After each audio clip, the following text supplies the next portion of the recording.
राजधानी पटना में पिछले 27 सितंबर को कदमकुआं थाना क्षेत्र के राजेंद्र नगर फ्लाईओवर के पास प्रॉपर्टी डीलर से हुई लूटपाट के मामले का पटना पुलिस ने खुलासा करने का दावा किया है।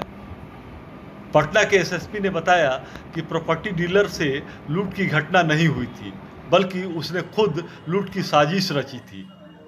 पटना के एसएसपी ने बताया कि प्रॉपर्टी डीलर कर्ज में डूबा हुआ था और कर्ज से बचने के लिए ही उसने लूट का सारा षड्यंत्र रचा था।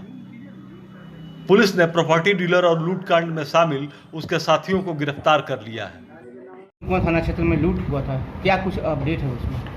29 तारीख को एक वादी हैं मनोज कुमार, जो कि मूल रूप से तलहारा थाना क्षेत्र नालंदा के रहने वाले हैं और यहाँ पे रामकृष्ण नगर में रहते हैं खेमूचे।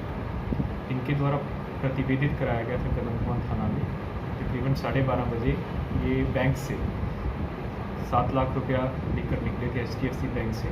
1 लाख रुपया इन्होंने अपने पत्नी को दे दिया था और रास्ते में जब ये जा रहे थे तो 4 अपराधकर्मी जो मोटरसाइकिल पर आए थे उन्हें पिस्टल भिड़ा के उनसे 6 लाख रुपया लूट लिया। उसके बाद यहाँ पे कदमकुआं थाना में कांड को प्रतिवेदित किया गया और उसका अनुसंधान प्रारंभ किया गया।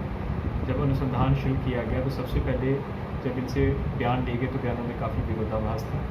उसके बाद मूल रूप से तलहारा थाना का रहने वाला है मनोज कुमार जो वादी है, इसका आपराधिक इतिहास पता किया गया तो पता चला कि 3 बारी एकंगरसराय और तलहारा थाना से चोरी के केसेस में जेल जा चुका है। इससे शक हुआ। उसके बाद जहाँ पे घटनास्थल पे इसने बताया था वहाँ पे आसपास के लोगों से भी पूछा गया तो किसी ने भी इस चीज़ का पुष्टि नहीं किया।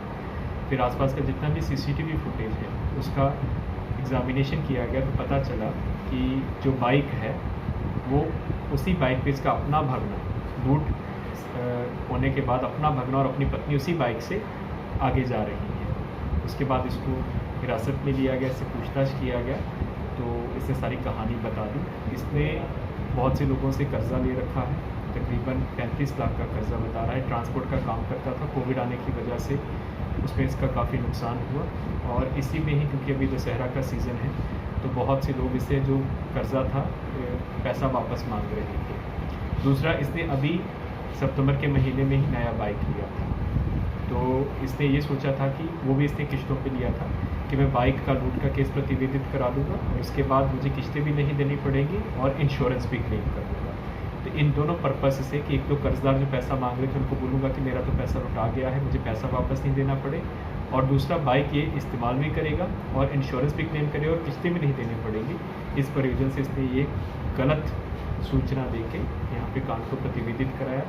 उसके बाद जब इसकी विस्तृत पूछताछ हुई है तो इसी की निशानदेही पे जो बाइक कथित रूप से बोल रहा था कि लुटा गया है, इसी की निशानदेही से रिकवर हो गया है और अभी तक तकरीबन 1,35,000 रुपया रिकवर हो गया है। 2 लाख रुपया इसकी पत्नी ने अपने ही अकाउंट में जमा करवाया था, उस अकाउंट को हम लोग फ्रीज़ करा रहे हैं और जो बाकी का पैसा है कुछ कर्जदारों को इसने दिया था वहाँ से हम लोग रिकवरी करा रहे हैं। और इसी केस में इसके द्वारा जो षड्यंत्र रचा गया था, कोर्ट रचना की गई थी, उसी के आधार पर नया केस करके इसको गिरफ्तार करके जेल भेजा।